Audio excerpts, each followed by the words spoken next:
Potato, potato, tomato, tomato. That's hard to say. Does anyone actually say potato?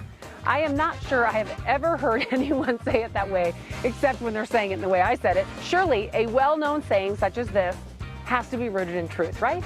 It just makes you wonder about some of the other words that people pronounce differently, depending on where people live or where they grew up. Sometimes it involves using a completely different word for something than you have ever even heard of. Do you have any words or pronunciation of words that only the locals seem to know? Hi, I'm Alisha Collins with RE/MAX the Group and the Alisha Collins Real Estate Team. As a real estate agent, I pride myself on knowing the ins and outs of my local area, and that includes knowing the local lingo. Of course, I might not be familiar with some of our local terminology, but let's see what I do know. Should I start with the words we use or the pronunciation of words that you aren't likely to know unless you are local? What about place names? Working in real estate, as you might guess, I need to know how to navigate through Casper and all of our nearby towns, and know it well enough to help others navigate through the area too. So, I'm going to start with some of our street names. If you travel through the middle of Casper and are heading towards the west side of town, we have a major, for our town anyway, street that some people call the Strip or the Main Drag. No, it's not Vegas or a racetrack. Just a strip of asphalt leading from around Natrona County High School all the way out until it turns into Highway 220, a road which goes west out of Casper on the way to two of our amazing reservoirs. For those of us that live here, we know it as CY Avenue. For those that are new to the area and may be reading a map or may decide to ask directions from Siri or Alexa, you might think it's pronounced Cy Avenue. So, why is it pronounced CY when it looks like it should be Cy? CY Avenue is named after a ranch of the same name from around the 1800s. So if you ask a local where Cy Avenue is, you will definitely be marked as an outsider. Let's talk about Outer Drive. You've just gotten to town and you've asked directions, and you were told take Outer Drive to CY Avenue.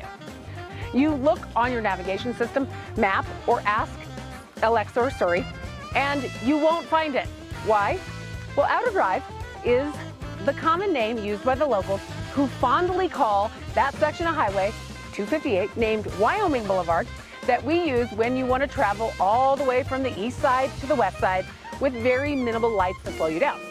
Wyoming Boulevard stretches from the outskirts of town into Evansville, a small town located on the northeast side of Casper, south and west, making its way along the foothills, around the city of Casper, and turning back north towards Mills, another small town on the northwest side of Casper.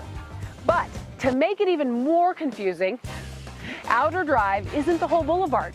Rather, it's just the part that, yep, you guessed it, the part that goes out around town. I have always considered the stretch from Wyoming Boulevard and 2nd Street on the east end to the intersection at Wyoming Boulevard and CY on the west to be Outer Drive. Occasionally, some people may even call it Outer Loop or the Outer Belt, but most commonly it's called Outer Drive. So, as you're driving on Outer Drive, be sure you keep an eye out for a goat or a pronghorn or an antelope. Huh? 3 different animals all roaming around?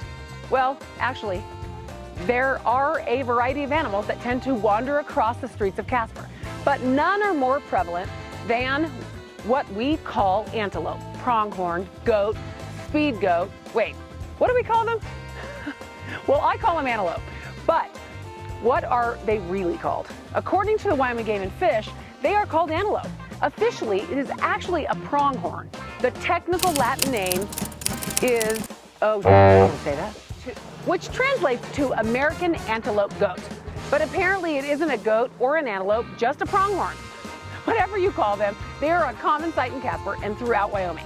Many enjoy hunting them, and many of us spend at least some of our drive time avoiding them. Phew, that's a whole lot to take in, but we're not finished yet. Another animal name that has always seemed to be up for debate, well, maybe just discussion, is the coyote, or is it the coyote? So which is it?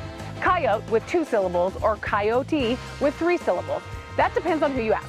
I hear that there are even some people who call a single one a coyote, but if there are 2 or more, then they call them coyotes, not coyotes. Maybe it's because of all the cartoon influences of Wile E. Coyote. But I feel like I have heard it as coyote more often than not. How do you pronounce it? I have heard it both ways throughout Wyoming. What about the pokes? And I'm not talking about the electronic nudging that people do on the internet. I'm talking about the Wyoming Cowboys, the athletic teams at our only state university, the University of Wyoming. They're officially the Cowboys and Cowgirls, but are often referred to as simply the Pokes. I'm pretty sure that term came from the history of actual cowboys. Traditionally, cowboys have to keep cattle in check, especially free-range cattle that are typically in Wyoming, possibly through the whole cattle prod thing, thus leading to the term cowpoke, leading to the nickname for our UW Cowboys as the Pokes. Wyoming is, after all, the cowboy state. Well, wherever the term came from, it's definitely a Wyoming thing, and we love our cowboys. Go Pokes! I know there are plenty more local-only terms, weird punctuations, and local lingo out there. Be sure to comment below if I forgot your favorite. I'm sure I forgot something. Casper area real estate is what I know best, but I do know a lot about Wyoming, and I want to share it with you. So for more information on Wyoming, be sure to subscribe to my channel. Maybe my next video should be about the city names you won't be able to pronounce unless you're a local or become one. I love it here, and remember, I want you to love where you live too. We love chatting with you on the phone or in person. You can even send us an email. See you soon.